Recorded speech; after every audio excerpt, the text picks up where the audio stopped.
May panibagong development sa isyong kinasasangkutan ni Kim Chiu at OG Diaz.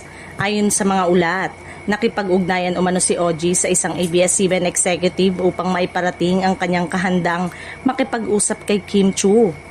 Layunin umano nitong malinawan ang magkabilang panig at tuluyan ng matapos ang isyong naging usap-usapan sa social media. Sa isang pahayag, sinabi ni OG na wala siyang pagtutol kung magkakaroon sila ng pagkakataong magkaharap ni Kim. Aniya, handa siyang makipag-usap kung nanaisin nito ng aktres. Ngunit kung pipiliin naman ni Kim na huwag siyang harapin, igagalang niya ang desisyon nito at wala umano siyang magiging problema dito. Sa ngayon, ay wala pang opisyal na kumpirmasyon kung kailan o kung matutuloy nga kanilang posibleng pag-uusap. Bagamat may mga ulat na maaaring mamagitan ng management upang maayos ang sitwasyon, wala pang inilalabas na pahayag ang kampo ni Kim tungkol sa bagay na ito. Samantala, hati ang opinyon ng publiko.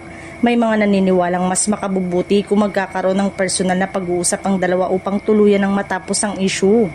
May iba namang nagsasabing sapat na ang pagpapakumbaba at paghingi ng paumanhin kung kinakailangan upang maibalik ang maayos na samahan. May ilan ding tagahanga si Kim ang nananatiling sumusuporta sa kanya at naniniwalang hindi naman masama ang na maging intensyon ng aktres. Para sa kanila, masyado lamang lumaki ang usapin sa social media. Sa kabilang banda, may mga nagsasabing mas magiging maganda kung magkakaroon ng maayos na pag-uusap ang dalawang panig upang maiwasan ang patuloy na haka-haka. Habang wala pang opisyal na pahayag mula kay Kim Chiu tungkol sa posibilidad ng kanilang pag-uusap, patuloy na inaabangan ng publiko ang susunod na kabanata ng isyong ito.